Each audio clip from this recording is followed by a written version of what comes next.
Everyone who's in the Zoom today, or if you're watching on Facebook, please introduce yourself in the chat. We're so excited to be with you. Let this fade out. Oh man, I love that record. Hey everybody, my name is Chris Rogers. I take he, him pronouns. I'm the program director at the Paul Robeson House and Museum. So grateful to be with you all this evening for what we intend to be like just an amazing conversation featuring people who are on the front lines of our sort of like change-making communities here in Philadelphia. I'm really excited to be able to bring them here, and we expect to have a conversation tonight about like how change happens and Black resistance happens every day in our communities. I'm really excited about it. It's connected to a book, a publication we just put out from the Paul Robeson House and Museum called How We Stay Free, Notes on the Black Uprising, which is available through Common Notions. As I pass it to my other guests, I'll make sure to put the link in the chat. So we're live on Zoom, we're also live on Facebook. We do have like a little breakout room planned for a little bit later on. So I hope, if you get a chance, got some notes that you can take as we go through. I'm just really excited to be with you all. But for the moment, we are waiting on one more additional guest who might be in the room. If you are here, Shayla, just give a shout out in the chat and I'll make sure you get on there. But other than that, let's just get started with introductions. Gabe, would you like to start us off? Sure, and thanks for everything, Chris and the Paul Robeson House and all the work that you continue to do as an institution in our community. My name is Gabe Bryant. I go by he, him, his pronouns. In this space tonight, speaking as a member of the Black Philly Radical Collective, BPRC for short, during this conversation. And I'm a long time in Philadelphia-based organizer, educator, and mental health specialist.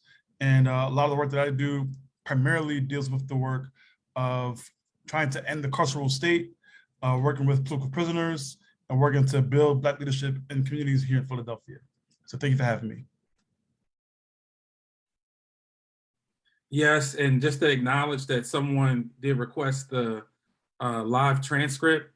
If you do not want to see it, you can go down to where the bottom where it says live transcript, and you can turn it off. But we just in a matter of access, we're going to try to keep it on. It's an automatic transcript through Zoom. Not always 100% accurate, but is trying to create as wide enough access as we can. So thank you for that. And I'm excited to hear from Rebecca as well. How you doing, Rebecca? I am great. I'm Rebecca Allen. I use she, her pronouns, and I'm the Alliance chairperson for PBSA, the Philly Black Students Alliance. I'm so excited to be here, and thank you so much for having me. Yes. Did you shout out your school? Like, where you at? Like, I did not shout out my school. I go to Central High School. I'm in class 282. Okay, so I'm a junior right now. I love my school. Oh my gosh, I love my school so much. Yes, shout out to Central. Okay, I think you got some Central alums in the chat. All right, I see y'all. So tonight's event is really going to begin with it's sort of like an opening conversation. Both Gabe and Rebecca, Rebecca through the Black Student Alliance was part and parcel of putting together this collection, this anthology, entitled How We Stay Free, which tries to sort of like document a lot of activists and others, and those who are on the front lines of our, historic racial justice mobilization of 2020. We call it the Philadelphia Black Uprising within the book. And the conversation will be just about their contributions within it, how the work has continued beyond that. And then we'll have an opportunity to sort of like digest that, pass it on to you all in the audience, where we'll have a breakout room to hear from, to think about how you all are envisioning change, envisioning what the work of freedom is for you all. And then we hope to bring everybody back for like a really rich Q&A before the event is over. And we scheduled to go to about 8:30. And thank you to the School District of Philadelphia for hosting this event. I have to give a special shout out to Ishmael Jimenez for the invitation. And it's part of an amazing slate of events that's happening for Black History Month. So just be on the lookout for that. But in order to, begin tonight, alongside my co-editor, Faja Muhammad, who's, Philadelphia native, novelist from the only section of the city, we had the introduction, and I think the words of the introduction can really be a grounding for us tonight as we go into the conversation. So I want to begin with a bit of a reading. If I'm not here to sell the book, but I'm just, I was just saying, it's here. So I want to begin a little bit from the introduction. It begins, freedom is not a destination. It's a process. It's a commitment. It's praxis. It's an insistence on world-making possibilities in every moment of crisis. Freedom requires that we must make witness of our unique differences in the effort to cultivate sustained relations towards worlds driven by care, love, and transformation. Freedom requires that we reject the seductive entrapments of the colonizer, because our radical imagination insists on creating and returning to otherwise. We make freedom with what we have, because like LTD's classic love ballad goes, and I hope you all know these words, freedom knows what we have is so much more than they can see. James Baldwin reminded us that the path to true freedom involves staying true to our ancestral inheritance. Here we stand. Quote, not only was I not born to be a slave, I was not born to hope to become the equal of the slave master, unquote. And that was just from James Baldwin. Freedom need not seek permission, nor recognition, nor validation. Freedom thrives in the B class, the folkloric status of High John the Conqueror, elaborated by Zora Neale Hurston. As to say it shall, be here when the ruthless man comes, and be here when he is gone. Assuredly, the occasion to grasp freedom is ever present. Tony K. Bambara, who spent time in Philadelphia, in Germantown, the Germantown section of Philadelphia, made the challenge clear for us. What are you going to do to be free? That echoes across the maelstrom of Black life, whether in Philadelphia, Minneapolis, Louisville, Bogota, Cape Town, Port-au-Prince, and elsewhere throughout the Pan-African world. It's in our hands, feet, hearts, and souls. We win from within. This is the premise of How We Stay Free, Notes on a Black Uprising. In immediate response to the police terror and the murders of George Floyd, Ahmaud Arbery, Breonna Taylor, and in Philadelphia, specifically Walter Wallace Jr., we lift up his name. We witnessed one of the largest network global mobilizations of our generation, reinvigorating long-standing organizing under the banner of abolition and Black liberation. What we witnessed throughout the US in 2020 was an insurrectionary moment, a chaotic and improvised movement that exemplifies the power that Black communities can wield by practicing shared freedom, sovereignty, and ungovernability. To say that the strategies used over the summer of 2020, those of mass protests, community mobilization, coalition building, mutual aid, are unprecedented, is to discredit the collective pool of Black genius, which is a quote from Donny Hathaway, by the way, that underlies the Black radical tradition. We've been here before. We call these notes from organizers, storytellers, artists, and archivists to recognize that the 2020 Black uprising in Philadelphia is part of the long, multifaceted, and continuously unfolding history of intelligence gathered from struggle, a struggle meant to once and for all do away with the chains of an order that has never served us. Underneath the nationalist myths of founding liberty, Philadelphia has always been a groundswell of rebellious underground activity, particularly of Black conspiring and coalition building towards true freedom. While the stories archived in these pages speak to the work in one city, they are meant to be understood as a contribution to this global tradition. For the generations ahead of us, but generations even now, to study, extend, and renew the worthy work in their own communities. Man, that was just a little bit from the introduction today.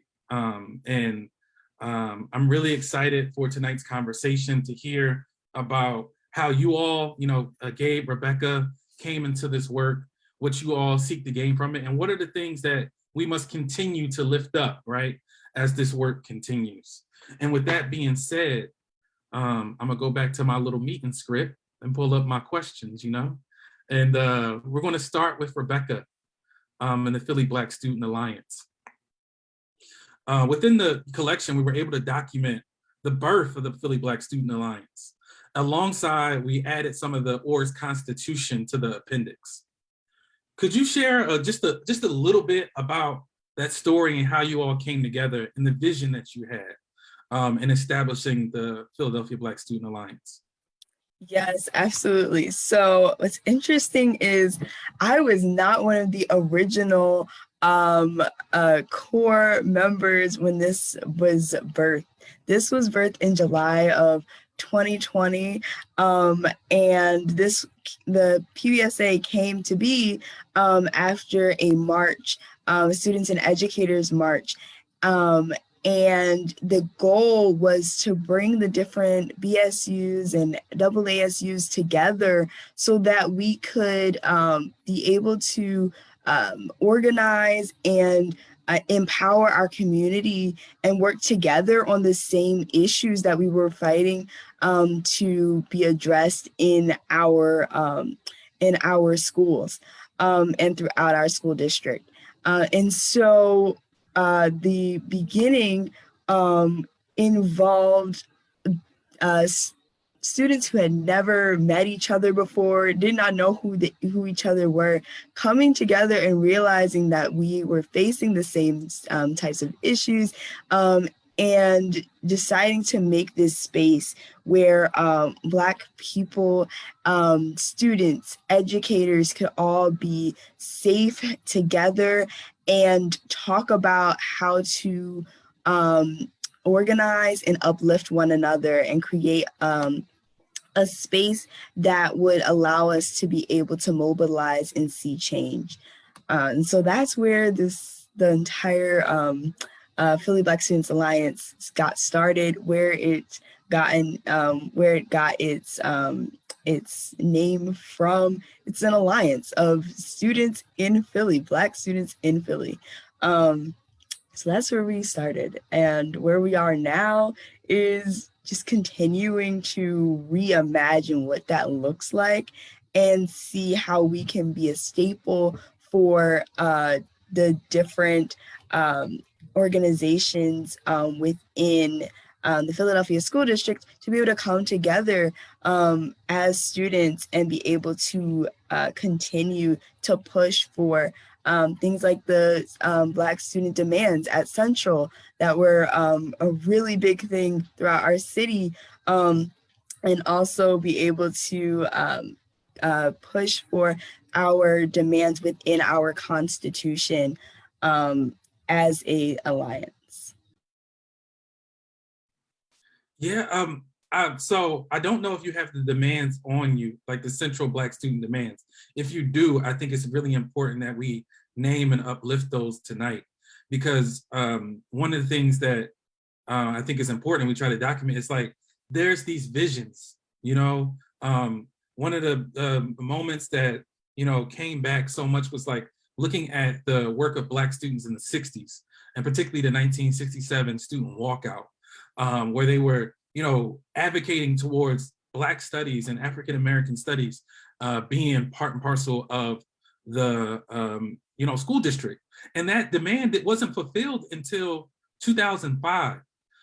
But which is to say that people held, like, that vision is not something that disappeared. People had to uplift those. So I'm always for being able to uplift what those demands are, so that people understand that these visions, while they not always become realized, but these visions have always been here.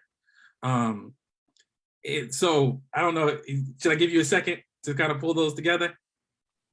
I have them. I Okay. pulled them up.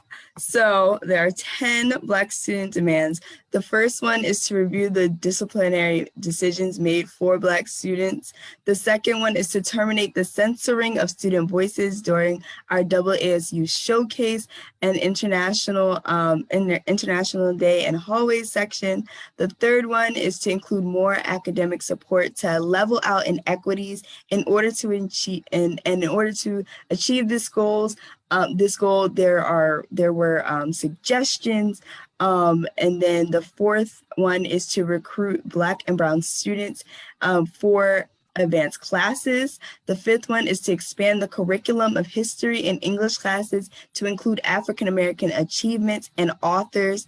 The sixth one is to refine school events to be more accessible to Black families. 7 is to address implicit biases within the school community. 8 is to hire more Black teachers and faculty. 9, create a Black student recruiting team to reach out to primarily Black middle schools during the high school application process. And number 10, recruit more Black orientation leaders. That's powerful. That's powerful. I really thank you for, and the work that it takes to even pull those sort of demands together. Shout out to Katie. Yes, 100% to all of this. Yes. And that kind of, and sort of like a final question for like this opening conversation is, I think those demands are our starting place, right? Those are our foundation. And I think for our audience tonight, who could be, teachers across this district or families, community advocates, what are ways that those of us who may not identify as, Black students or may not be in your membership, what should we be doing in this moment to be responsive to those demands and to be responsive to the vision that y'all have of what, a thriving quality public school education looks like? I think one of the biggest things that anyone and everyone can do is, and I think the vision of the creators of those demands and the founders of PBSA and other leaders, Black student leaders within Philadelphia and across the nation, is to hear us out, be there, show up for us when we have something that is really important to us we feel like we're not being heard. Be there, listen to us, and we more than likely will have things that we know will be able to make the changes that we want to see. But sometimes it's something that we can't necessarily do on our own, or we don't know how to do it on our own. So, there are plenty of Black academics, plenty of Black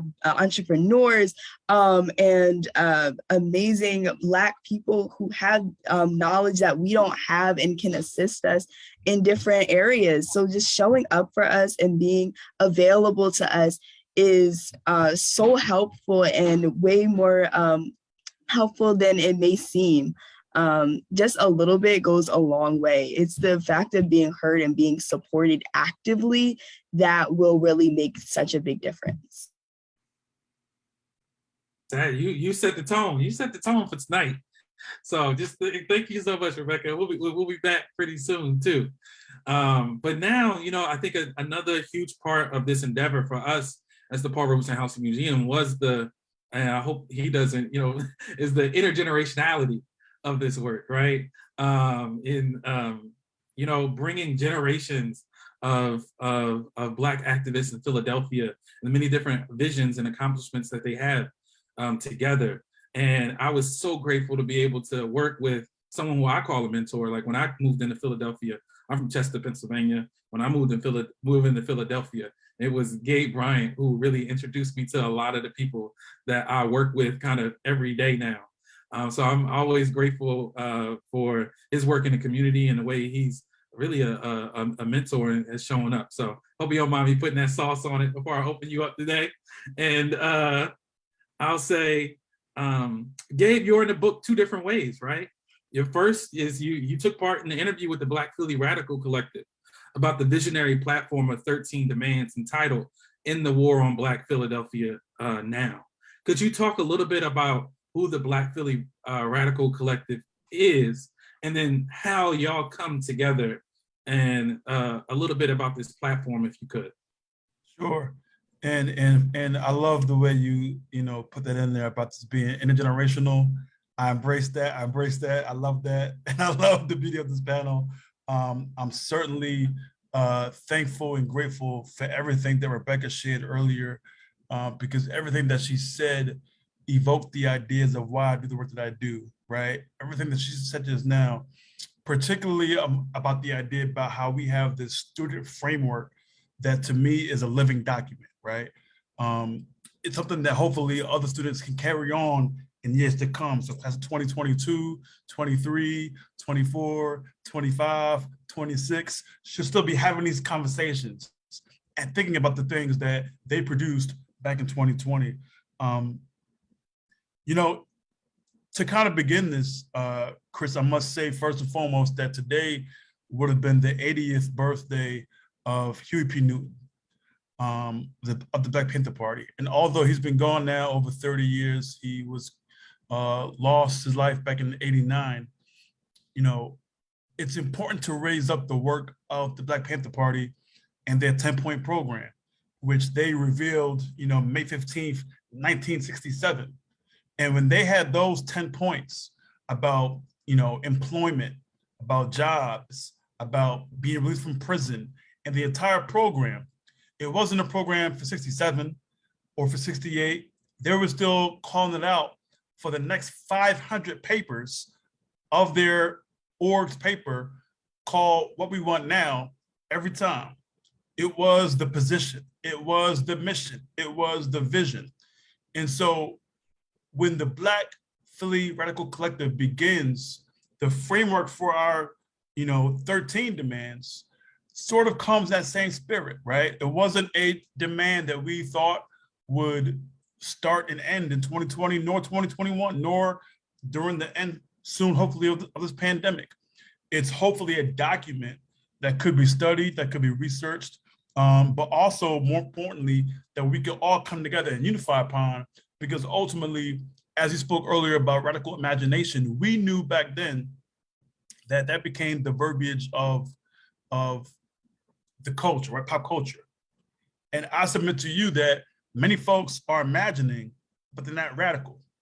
And we knew from the beginning that it had to be a radical approach. It had to be a different approach. It had to be a revolutionary approach. And it happened fairly quickly. Monday, May 25th is when George Floyd is murdered in Minneapolis. Tuesday, May 26th is when Minneapolis erupts, right? And the world sees it. May 27th, that Wednesday, is when many of the organizations here in Philadelphia came together to say, what can we do about this solidarity? Not only about George Floyd, but about Breonna Taylor, about Ahmaud Arbery that we had just heard about as well. We soon found out about Tony McDade and several others, Elijah McClain. We meet that Wednesday evening, late into the night. We put out the flyer the next day, that Thursday, to have the action on the Art Museum steps that Saturday, May 30th. And so it's important to understand the timeline and how fast this was. And it gives us a couple of lessons. One lesson is the importance of solidarity and the importance of building strong relationships that could be called upon at a moment's notice to respond, right? And so when you talk about, Black Lives Matter Philadelphia, Malcolm X grassroots movement, Philly for Real Justice, Human Rights Coalition, Abolitionist Law Center, all these groups kind of came together quickly, right? Thanks to, at the time, Zoom, we were able to meet virtually and figure out what made sense for us. And so when Saturday happens, May 30th, on the Art Museum steps, and we saw dozens of thousands of people out there were many things that it signified. One was that obviously Philadelphia was fed up because, like I always say, Saturday, May 30th was about George Floyd and Breonna Taylor, and it wasn't about George Floyd and Breonna Taylor. It was about the localized issues of oppression, anti-Blackness, and systematic institutional racism, period. Everybody didn't show up just because George Floyd was killed. It was more of a both and, right? It was that, and it was the fact that my school was terrible. And it was the fact that I was, kicked out of my home. And it was the fact that I live in a food desert. And it was the fact that we had gentrification. And it was the fact that, and so on and so forth, right? And so we have this sort of, compounding level of issues kind of, move to a boil. And so we said to ourselves, okay, let's come up with the title, but more importantly, let's unify in this moment, not only for historical record, but to consider ourselves, it's a rallying point, right? This is not about ego, in this moment. It's not about one org or group sort of taking the lead in that space. No. This is about how can we come together, pack the streets, and provide Black leadership in the moment that required it. And that was, that kind of was the fuel, if you will, that sort of carried us through that summer.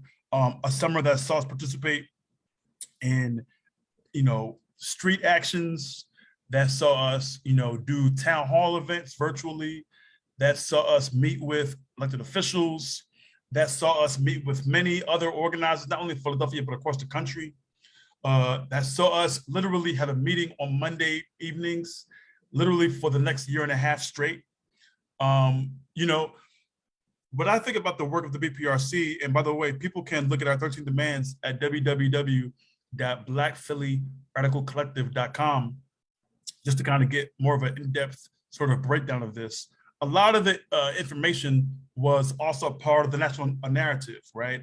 Everything about defunding the police, right? How do we free political prisoners? How do we work to make sure that our folks are safe in our own communities, right? All these issues provided the framework for what was yet to come. And again, we knew that it wouldn't be overnight, but we also knew that we will only get it if we fought for it. And that was really a big part of the work, and which is why even the title of the book, How We Stay Free, is so critical. Because for me, the biggest part of that word, I'm looking at the book right now, it's right in front of me, the key word of that title is stay.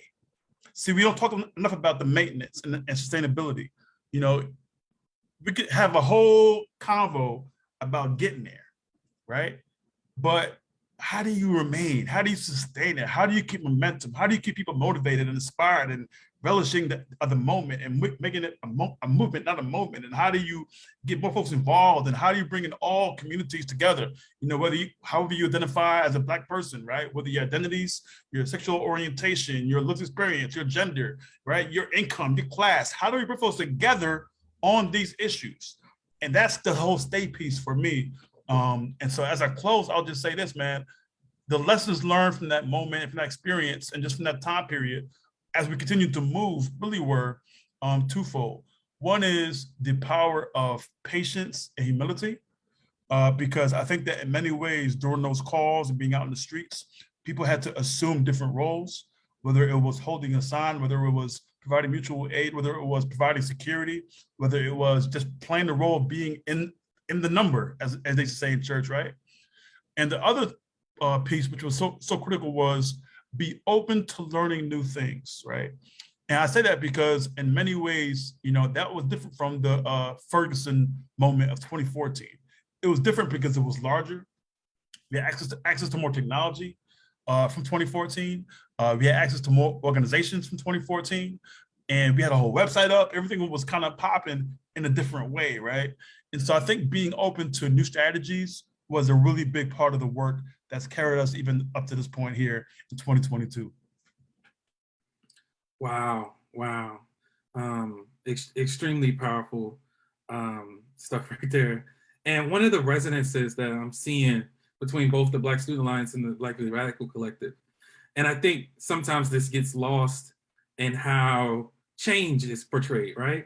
Is we have both of you have mentioned like the power of like the spectacular action, right? Whether it's the Black Student Alliance and it's the students and the teachers marching down Broad Street, whether it's thousands of people who are at the art museum steps, right? And sometimes I think, but at the same time, there's like these meetings, right? Every Monday, meeting and figuring out how we're going to write these demands, thinking about the language of the work, thinking about safety plans, thinking about that sort of like collective underground work. Like sometimes that iceberg graphic that I think comes up a lot, you kind of just see this, but there's also all this work that's happening down here. And I also hope that, one of the benefits of this collection is that folks, begin to see that too, right? And recognize their responsibility to that work too. And some parts of, staying free is that, somebody got to put up these chairs and somebody got to put them back. You know what I mean? Somebody got to bring food and somebody got to wash the dishes, and so all that work is part of how we create the space for change in our communities.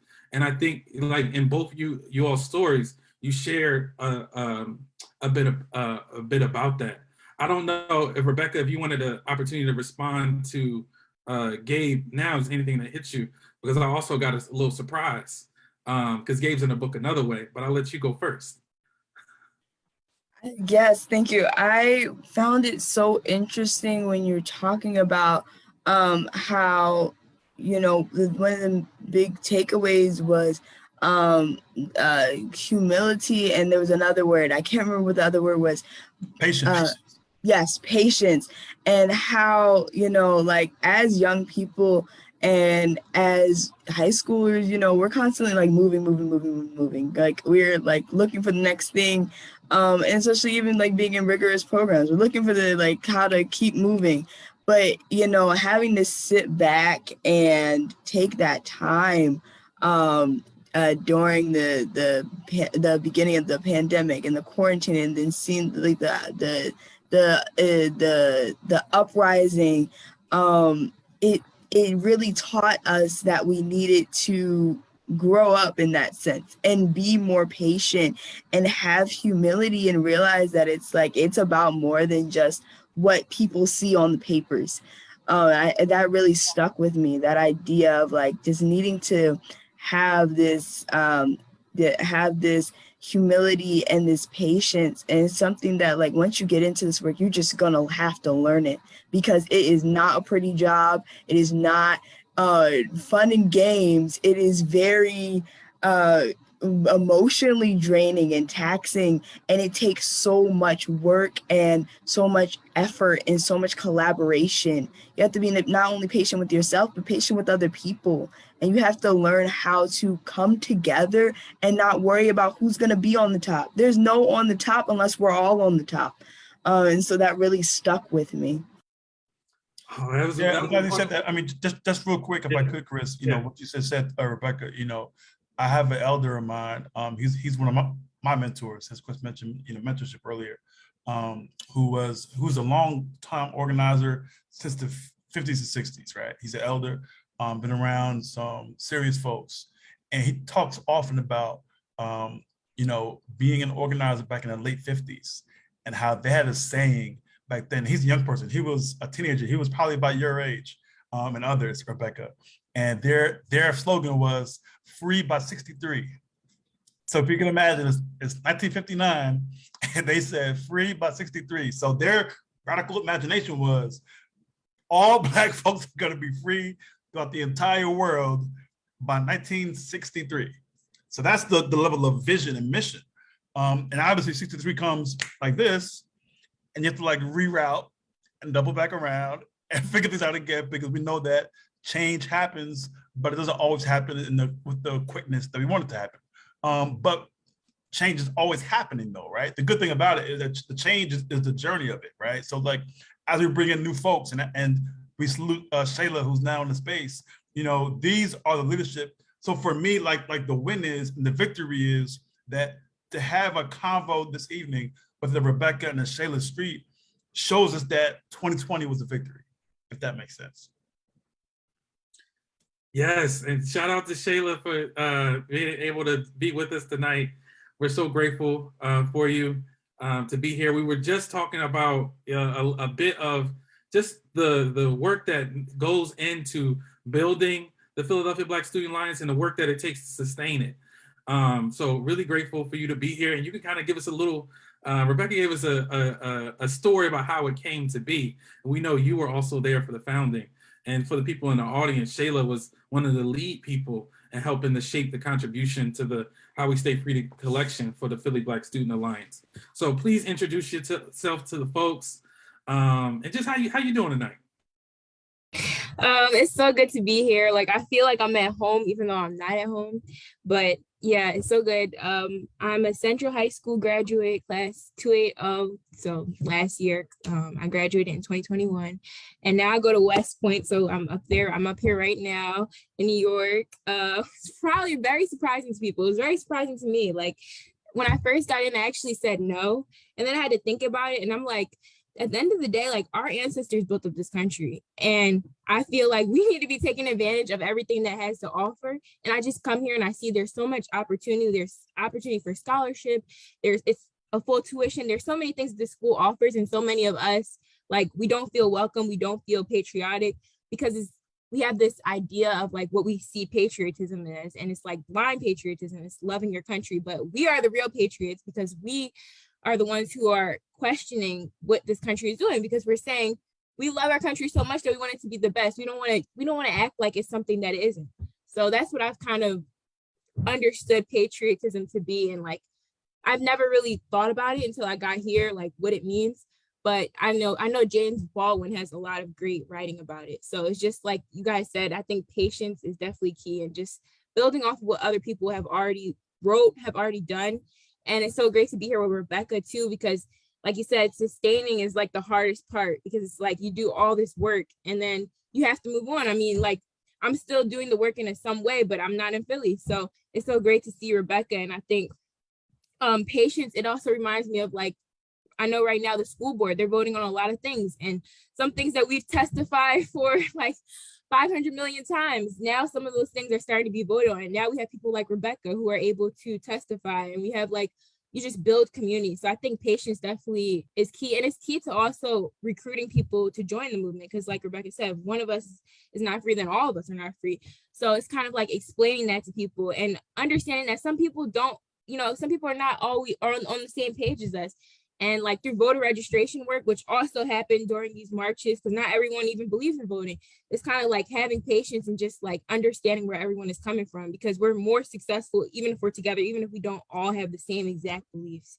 So PVSA kind of happened like that, because it was from different schools and kind of like different backgrounds, and it all came together. I'm sure Rebecca probably went over it, but it came together when educators and students were coming together, because like oftentimes there's a disconnect. Like I know some of our teachers, especially like Black teachers. I know Yuma was one of the other founders of the organization. She was talking about how some of our core members who became who are teachers who are core members who she had as instructors, she kind of like, she thought they had an attitude, because that's oftentimes Black women, it's like, oh, we have an attitude, but it's like you don't understand where people are coming from. So it's like having that patience, and then those same people who she kind of like wasn't connected with, she became connected with, through the marching and forming PBSA. So like that's what I'm saying, different perspectives, even with like intergenerational. I really appreciate that about PBSA too, because I never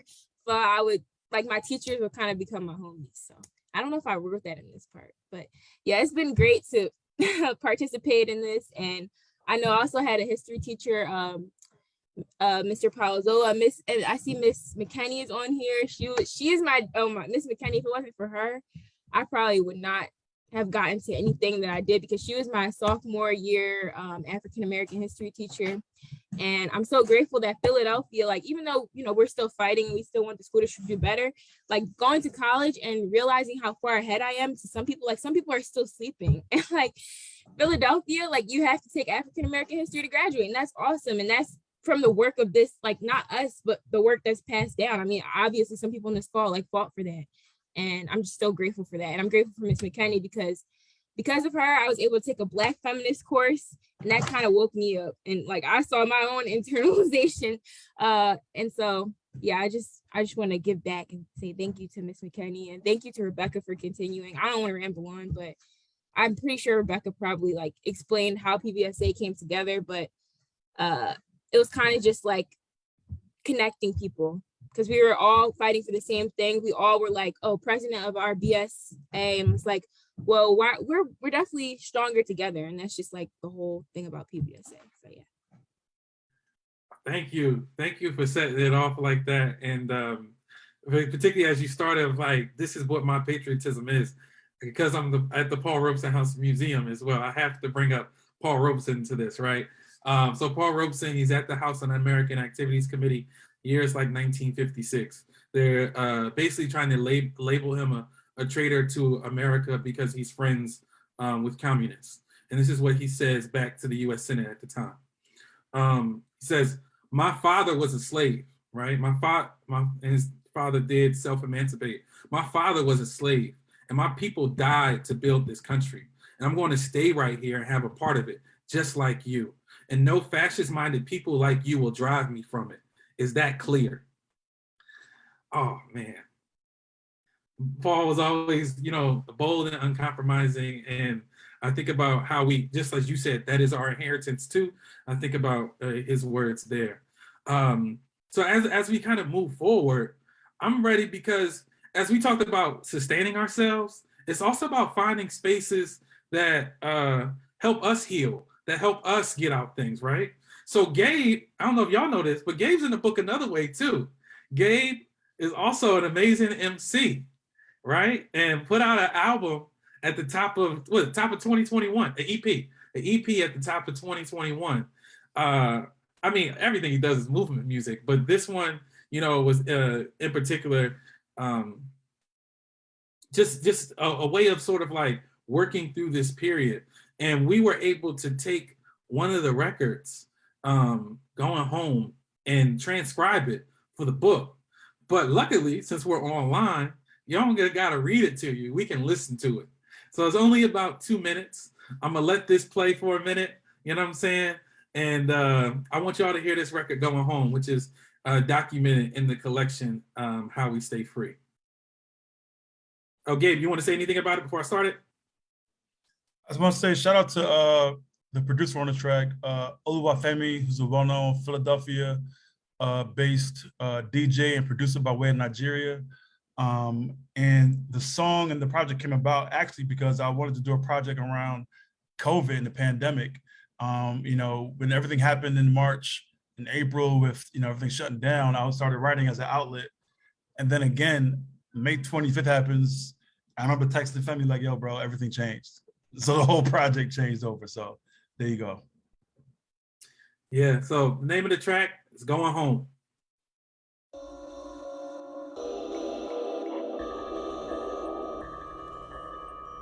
I'm going home. I'm going home. I'm going home. Yup, I'm going home. I'm going home. I'm going home. I'm going home. Yup, I'm going home. I'm going home. I'm going home. I'm going home. Yup, I'm going home. Just got the word. Received the notice. Said I'm out of here. So it's time to focus. Ain't asking no questions or thinking about motives. My cellie put me on. Said it's about COVID. Taking both of us. Cause OG got sick. TV news came. Now the plot's thick. All I know is no more cold showers, no more cold meals, and days old chowders. I could taste freedom, I could feel power. About to be the slowest 48 hours. Done living life in the 6x8. Gonna run to my children, I can't wait. Devil parole board used to fail, son. In the yard, found out it was a bail fund. I'm done as the abuser, done as the booster. CO's my past, CEO's my future. So much time, cause I'm working from home. I'm a grind, cause I'm here all alone. So many Zooms, breaking rooms, I stay at my computer. At 5, if I'm alive, then I'm in a stupor. Losing sight of my life, each day's like the last. Feeling stressed and depressed, always ready to crash. Dad called and I bawled, feeling just like a fool. Calmed me down, came around, started dropping some jewels. Said, look, brought some books, man, these are our stories. We approached Mosley and Coates, these are our glories. Read them before, but for sure, now it is different. On Audible was affordable, and now I am listening. Tap the source on this poor spirit deployed. And Tazaki Giovanni be bringing me joy. Zora Neale is Lauryn Hill singing in the background. And I'm all in this ball with, guess I'm back now. I'm going home. I'm going home. I'm going home. Yup, I'm going home. I'm going home. I'm going home. I'm going home. Yup, I'm going home. home. I'm going home. I'm going home. Yup, I'm going home. I'm going home. Thank you, Chris. Yeah, I mean, and again, with that song, it was, sort of two parts. And the first verse is basically about, I did a lot of work with the founding of the Philadelphia Community Bail Fund, which works to free folks who have been imprisoned, but quite haven't been convicted yet. A lot of the folks who we try to bail out, actually, there's a lot of folks who are in jail right now, who are in jail, but they're not guilty, right? And all the data tells us across the country that if somebody's actually free, their potential for actually dealing with their case is better. And it's just, again, we're trying to combat the system of mass incarceration, right? And so that was like the first verse, right? And second verse is dealing with somebody who obviously is going through the doldrums and the stress and the depression of being home from COVID, right? And just challenges and how that person worked through, that by actually going home through books and our home, as far as through literature. And so the going home is like actually, literally going home from prison in the first verse, and then figuratively going home in the second verse, back to our culture, back to our norms, back to our mores, back to our traditions. Yeah, I mean, I love the record, Gabe. I feel like I've definitely told you that before. And I also love that what I think in the record, but also what the entire project sort of stands for is like, when we want to be free, right? It's about being whole too, right? It's about being, it's about having a relationship with a healing practices as well. And I want to open that up too, because I feel like that's also, part of our resistance. That's also part of our change, is how we take care of ourselves within this and how we take care of each other. So it might not be, making records, but Shayla and Rebecca, like what's that sort of like healing practice that you all engage in? What's the thing even if you're not doing it now, what do you aspire to? What are those strategies for you that keep you, that sustain you? So I recently started doing self-affirmations in the morning. So I like set aside 10 minutes and it's just silence and I just listen. It's like YouTube videos. Actually, a lot of Black women have videos, and it's also like kind of a way of supporting Black businesses, because if you're listening to the videos, they're getting more YouTube money through that way. Anyway, I listen to self-affirmations, and then I started, like, my first semester here was pretty rough because I was like not finding enough time for me just to be by myself with my own thoughts before other people, they're throwing what they have to say or what they think about what I'm saying and stuff.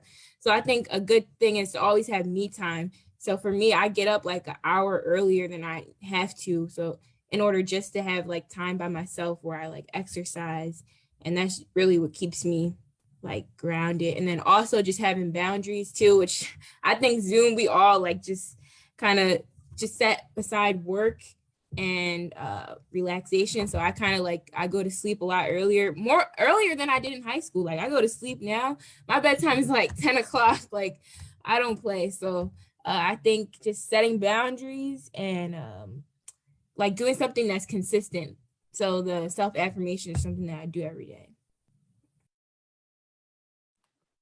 That is so amazing, Shayla. I'm aspiring to be there. I'm working on it. But what I did start doing is I created a set of daily reflections for myself. And so I have it on a spreadsheet. I took my time and I decided to like choose to write down each day things that would make me be more aware of my surroundings and more aware of the things that were happening in my life. Because what I found was that I was completely forgetting like everything. I was constantly losing track of time. I had no idea what was happening. And so I created this spreadsheet where it has things like, what was my outfit for the day? What day was today? How did I feel today? I rate my day. I I choose a quote, something that stuck out to me that someone said. What's something that I pay attention to my senses, and like what's something that I smelled today that made me feel so good, or like what's something that I saw and I was like, oh my gosh. And like, so my walks home even are the things that like make me remember, like, you know, it may be a busy life, but it's a life and I'm living my life, and trying to really make sure that I can enjoy what I'm doing, because I found that I would be doing so many things and have so many opportunities, and I would be so overwhelmed with my busy schedule that I was completely missing the point of why I do what I do. And I was losing my passions, and I have so many passions that I'm like, how is this happening?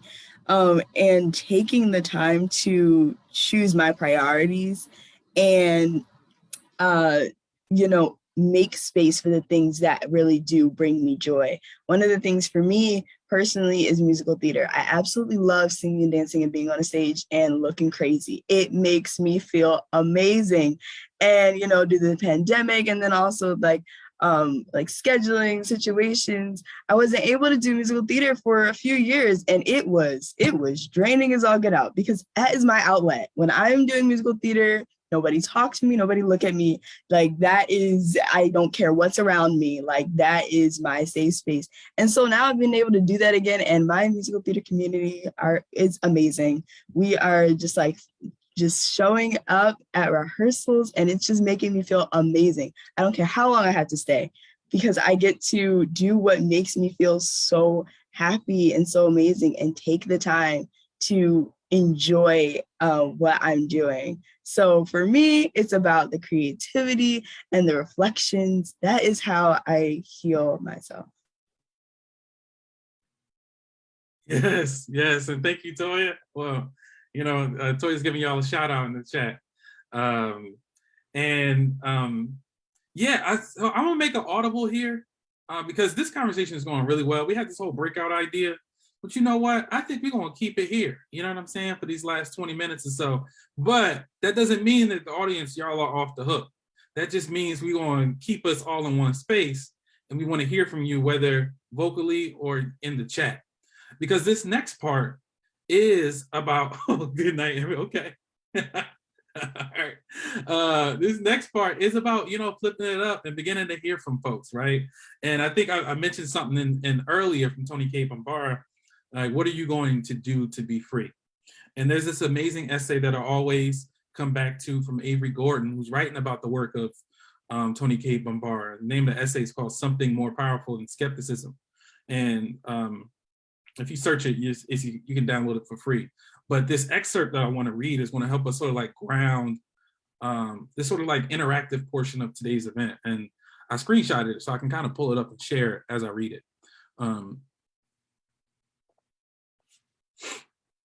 What are you going to do to be free? Yes, you. And she's referencing The Salt Eaters, which is one of Tony K. Bombara's novels. The don't you want to be free and the what you are going to do to be free go hand in hand. Not only because it's a serious responsibility to want to be free, because wanting it really, not just intellectually or abstractly or for somebody else, but you wanting it as if anything else would be unheard of, is already about what you are doing. On the call, yes, you. And on the inextricability of wanting and doing. Bombara is adamant and uncompromising, and also very understanding, that is knowledgeable and sympathetic. The taunting, teasing, and haunting question, don't you want to be free? Presumes that somewhere you do want it. And if you don't, then why don't you exactly? As teacherly as it sounds, what are you going to do to be free? Presumes you can be doing something.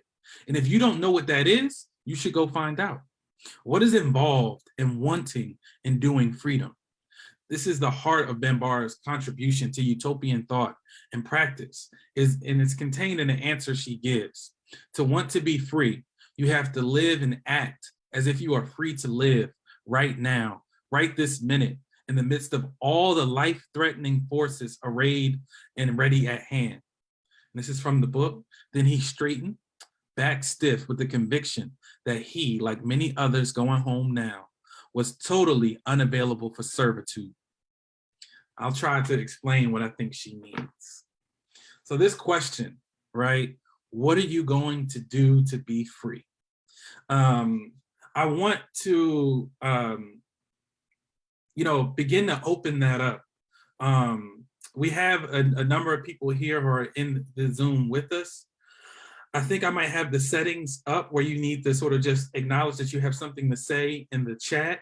It can be a comment, a response, or it could also be a question.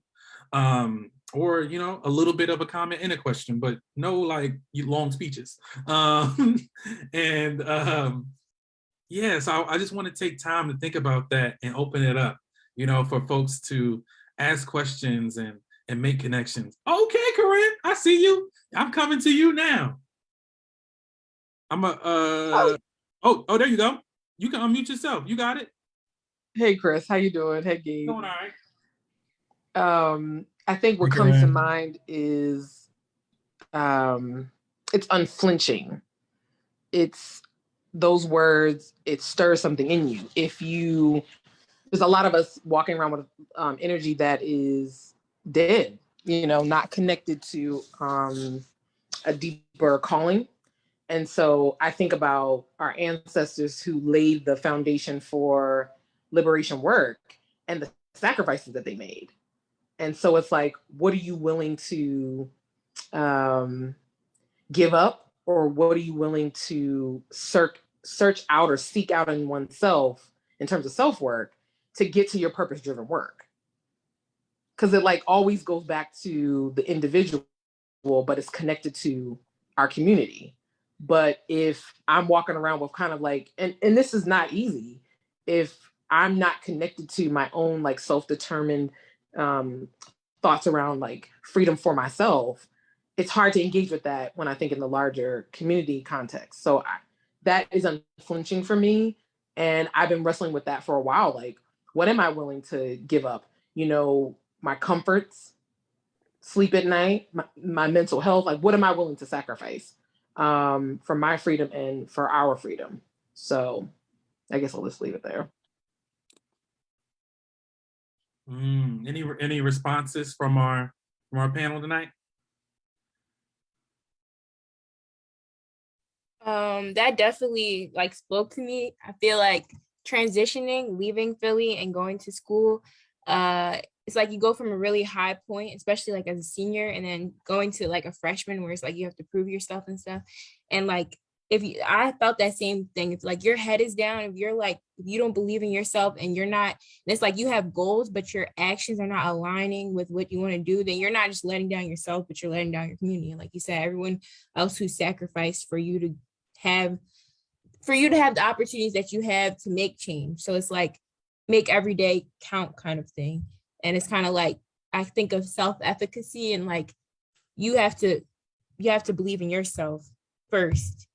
So I don't know, that kind of just came to mind when you were talking about like sacrifice and thinking about other people coming before you. I think what stuck out to me is kind of, oh, sorry.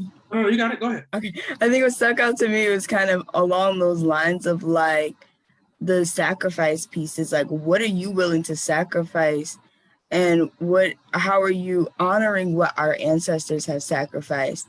And I think for me, it's kind of like, it's really easy to get caught up in all the things that you're like, I'm going to do this, I'm going to do that, I'm going to go, but you're not taking care of yourself.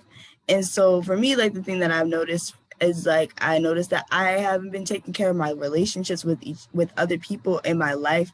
And so they've been suffering, and I'm like, I am so sorry. And I'm like working on like reconciling and strengthening those relationships, because it's you can't give as much of yourself as you want to give if you have nothing left to give.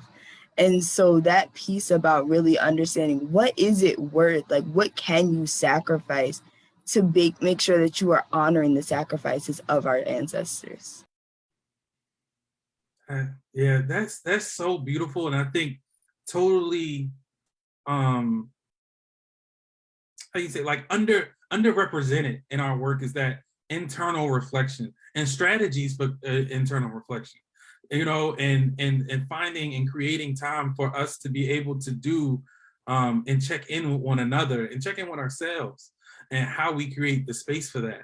I think that's, you know, when I think about some of the writers that I really come to love, they have this internal conversation that they can keep and say like, hey, what's been happening in my life? And what are ways that I can acknowledge my own habits, my own practices, what's healthy for me, and also what are things that I need to, you know, think about. And I feel like, man, I wish there was a class on that. Like I'm gonna take Miss McKinney's Black Feminist class, and then I want to take a class on, like, you know, self-care. You know what I mean? Well, Miss McKinney's class on Black feminism sounds like a self-care class too. But also want to give a shout out to Corinne, who offered that. Corinne's also in the book as an amazing photographer. So it has about a set of 4, well, I think 5 images that are featured in the collection. Feature one of my favorite people, and you see her with her daughter over here, Saudia Durant. Is an amazing organizer with the Philadelphia Student Union, now currently works with Gender Justice Philly. Shout out to you, Saudia. And yeah, so we do have space open for a couple more, you know, comments and questions. Miss McKinney, I'm thinking of you, Miss McKinney, because I want to hear more about this Black feminist class, because I want to take it, and I think people should know about what inspired it, and also just the love that the students shared about the work that you do and how that has been. I think that's important for us to, you know, lift up. If you know, I'm not gonna put you on the spot, but I'll just say that. Anyone else out there? Comments, questions? What are you going to do to be free?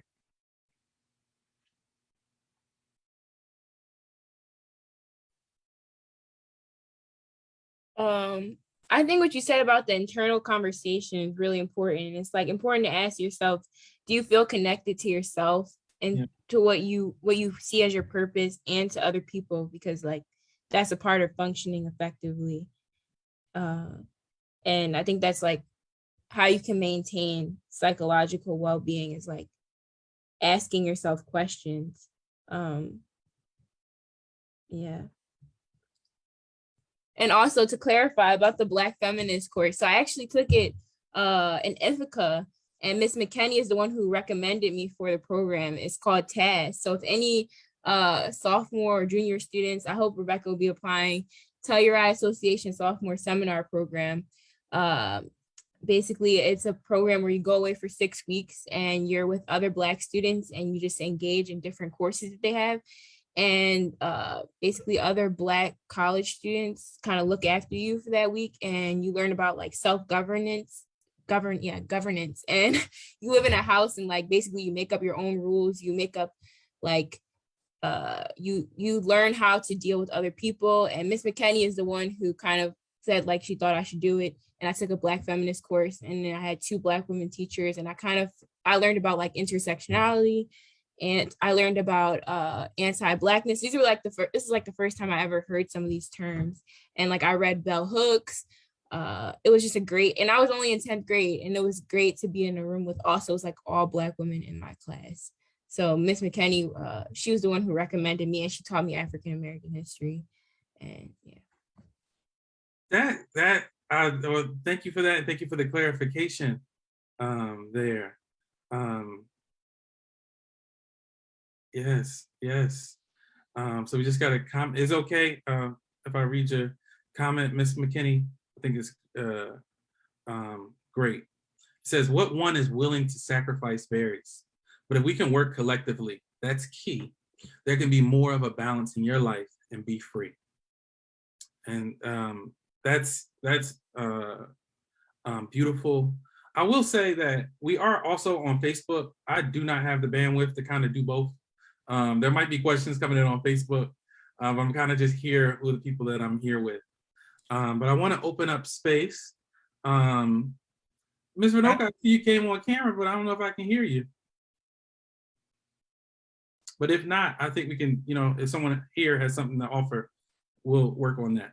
Yeah, I was going to offer something sort of quickly. if I could. And then, and it's because, a lot of what I'm hearing from Shelley and Rebecca is very inspiring to me, for a lot of reasons. It's just, I'm thinking about where I was, in high school doing this, similar sorts of work, even in college, kind of tapping into a lot of the movement work. And it's reminding me at this age now, of all the elders of mine and mentors who are, I think about here in Philadelphia, Mama Maisha, and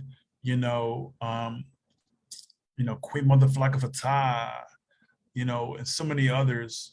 And that in some ways, like I'm sort of becoming, and even throughout the whole BPRC process, like I've been quote unquote the old head, the OG in the room, to a lot of my peers who are kind of getting their, cutting their teeth and organizing. And so what I'm embracing is that level of the importance of counsel, right? And like being able to be up at 9 p.m., 10 p.m. if somebody needs to, talk shop for about 10 minutes about a program or about a project, because they may have the energy and the will and the desire and the just the vibrance to just keep going.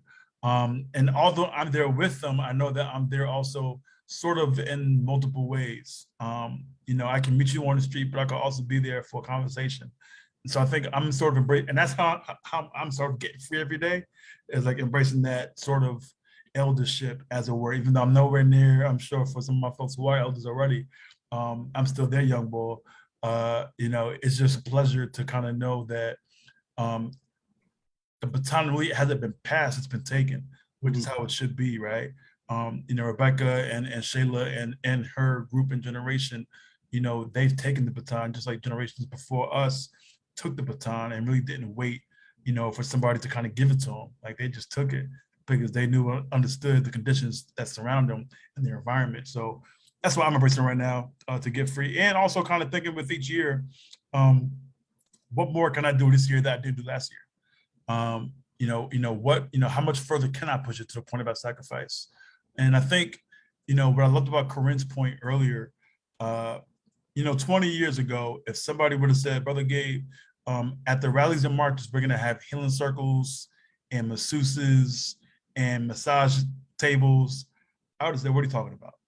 Because 15, 20 years ago, that was not part of the movement lexicon, right? It wasn't. And so two of the biggest contributions I always say I'm thankful for the past decade, one was centering women and LGBTQ plus folks in the movement in a way that's authentic and sincere. That's one. But two, as we've already spoken to, speaking to an idea about mental health, healing, and closure. I mean, there are still folks that haven't healed from Walter Wallace Jr., right? Like I know people on that block, First and Locust, I know they haven't healed from Walter Wallace Jr. Like I know people who saw things on I-76 who haven't healed from those, being sprayed with tear gas. I know folks who haven't, healed properly, from what they saw on 52nd Street, right? And we're, almost 2 years later. So I think that we have to also understand what it means to kind of go through that journey of healing and closure. And that it's not overnight, it's not, even annually. And I know friends of mine who are still dealing with Amadou Diallo and all the names, right? Sean Bell and Rodney King even still haven't healed. And so we just have to understand that this thing is a part of our work, and particularly for young people to embrace, is the idea that you don't have to get it all in one moment, but you'll continue to get it with each year, with each month. Yeah, and I think that lineage that you point to, like, moments that we haven't healed, there's still so much to be done. We have to acknowledge MOVE as an organization, the extreme violent state violence that was levied against that organization, against that family, against the people, like the legacy of Rizzo in the city, right? Is still strong, and I think Christina Sharp, one of the people I look to as an academic writer, has this book called In the Wake, right?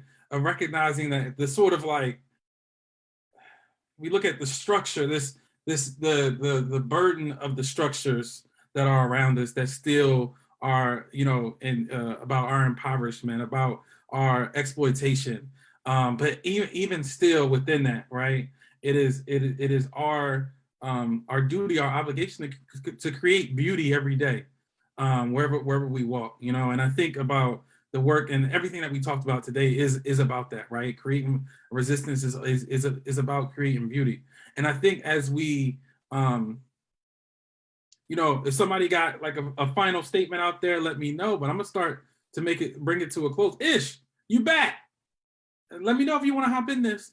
But as we start to like make our way to a close, I would love to hear from you all in terms of like, oh, you trying to get in here, Ish?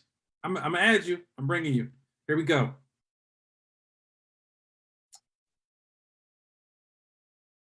You there?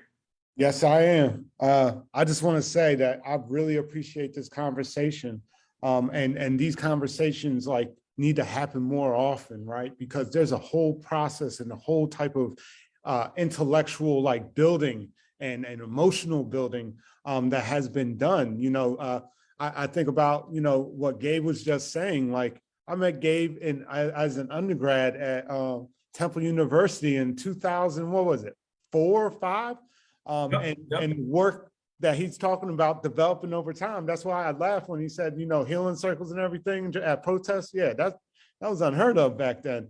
But it's that growth and that work and that ability to grow. And I'm a huge advocate of this healing aspect that has been neglected too long. Like we just can't go through this anymore with this hurt and this pain and neglect ourselves as through that process. So I just want to applaud y'all. I want to applaud Shayla and Rebecca for, being part of this and really exposing folks to this larger story. And this is hopefully going to be shown in people's classrooms. Hopefully folks will be talking about this conversation over the next couple of weeks and months. And then hopefully next year we can bring it back full circle again and then reflect even further over what this year post-pandemic, maybe pseudo-pandemic means to our existence. So I just want to applaud y'all and say thank you so much. Yeah, we're so thankful to you, Ish, and thanks for Thank you, Ish.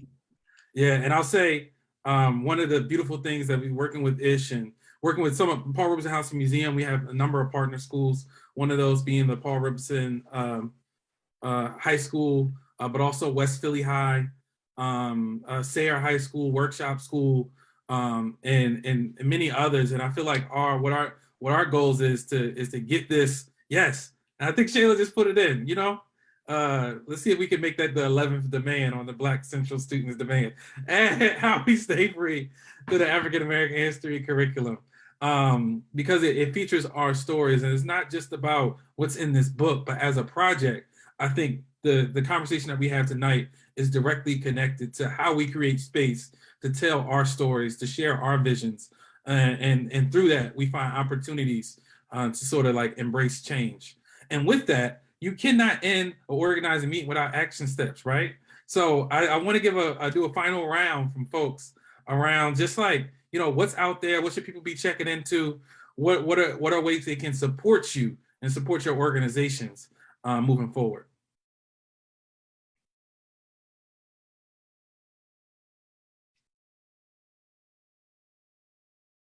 Well, I know that PVSA is going to be having some Black History Month events, but I'm no longer the chair. I know Rebecca is, so I want her to shout those out, but yeah. Yes, thanks, Shayla. So you can follow us at Philly BSA on Instagram. And you can check out our website, which is phillybsa.org. I'll put it in the chat for y'all. And we are definitely going to be starting our events. We have an IG Live event coming up on the 28th, the last day of Black History Month. And then we're going to have some more events coming up in March so that we can keep the celebration going. Because as we say all the time, Black History Month is not just one month, it is all year long. We need to learn about and embrace our history. and create spaces for us to be able to grow and thrive. So that is where you can find us. We're going to have our community check-in, which is like a reprise of our intergenerational mental health discussion that we had last year. And then we're also going to be having a Black student hangout so that everyone can just, hang out and just enjoy themselves and be in the company of other Black students. So feel free to check us out. Thank you. I'll just say briefly before Ish goes that, in many ways, I just want to kind of steer in a different direction. And I'll just say in the spirit of Black History Month, continues to support Black institutions. Shout out to Hakeem's Books, right? Who I know is carrying How We Stay Free, right? Continue to support all the bookstores in Philadelphia, from Uncle Bobby's to, Harriet's Bookshop.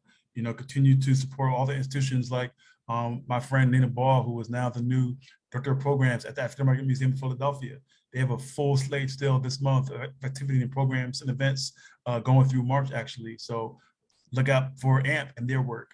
And then also, a lot of work being done right now because we're still in the pandemic. We just recently had a victory around housing and tenants' rights.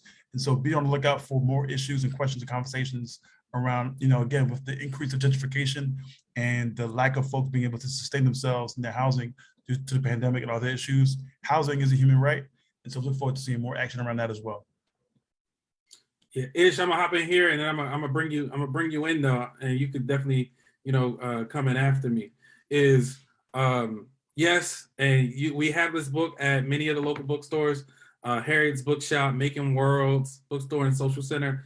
But you mentioned Hakeem Books. I want to give a special shout out to Hakeem's Books. I was there earlier this week, and I want people to go to Hakeem's Bookstore because earlier, was it a Monday evening after the store closed, there was an electrical fire that happened, and it sort of messed up. They had just redid the awning. The fire folks had to break the windows, be able to put out the fire. Miss Yvonne and Krista, everything safe, and Glenda and Miss Cheryl, everything safe. But at the same time, they could certainly check in on them. You might see like a little wood on the door, but they're gonna be open tomorrow. So definitely go check in Hakeem's Bookstore. They might have like 6-7 copies left. We're gonna re-up with them too. And they're not doing any crowdfunding yet. It's they figuring out the things, but any support right now and checking in just to make sure folks know that you might see some wood on the doors, but they're open. So like let folks know that it's still here. And I just got breaking news, y'all.